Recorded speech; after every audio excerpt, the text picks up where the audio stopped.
Alors toujours à Barcelone, nous sommes ici à WeZip, donc une entreprise innovante d'Aix-en-Provence. Et oui, la France innove. Donc vous arrivez avec une techno assez intéressante et innovante pour aider en fait nos smartphones à recharger. Donc est-ce que tu peux nous en dire un peu plus, Mathieu ? Alors tout à fait, on a développé au sein de WeZip donc des technologies photovoltaïques invisibles.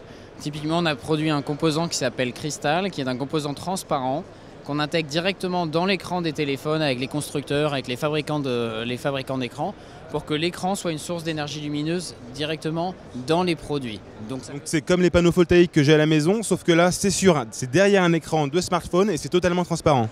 Exactement, ça y ressemble, pas du tout, mais par contre c'est exactement les mêmes fonctions, à savoir la captation d'énergie lumineuse, artificielle ou naturelle, ça marche donc à l'intérieur comme à l'extérieur, avec la capacité d'utiliser cette lumière environnante pour recharger le téléphone directement. Donc une fois que cette énergie est emmagasinée, comment elle se restitue dans le téléphone? Ça marche comment? À la batterie directement?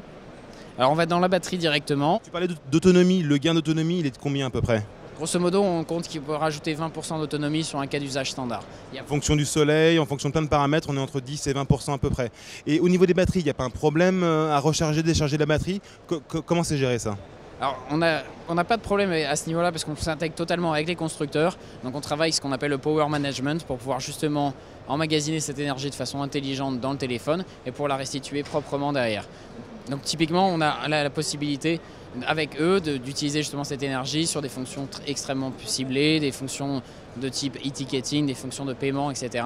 Et finalement, la batterie en tant que telle, c'est un réceptacle qu'on va nous nourrir de façon progressive et on n'est pas, j'ai envie de dire, aussi agressif qu'une prise électrique. Donc on n'a pas de problème particulier au niveau de la batterie, au niveau de l'emmagasinement d'énergie. D'accord, donc c'est une techno totalement transparente, hein, on peut le voir sur le smartphone, il n'y a pas d'accessoires à rajouter. Et est-ce qu'on pourra retrouver cette technologie pour les consommateurs, pour les users finaux que nous sommes? Alors on va pouvoir le faire, mais probablement dans une variante, ce qu'on appelle nous caméléon, qui est une variante plutôt de camouflage du photovoltaïque, qu'on pourrait retrouver sur des accessoires. Sous forme de coque ou choses comme ça? Exactement, par exemple sur les formes de coque ou sur les formes de back casing comme on les a sur les produits de type téléphone. Et en plus, on travaille au niveau de la structure cristal directement, donc celle qui est totalement transparente, pour l'implémenter dans tous les écrans du quotidien. Finalement, dans les écrans dans les supermarchés avec les étiquettes, dans les maisons avec les capteurs de température, sur des montres qui sont intelligentes. Donc finalement, on intègre Crystal partout et on espère bien en avoir partout, avoir du WeZip Inside bientôt dans tout votre quotidien. Il y a des bons retours constructeurs là déjà?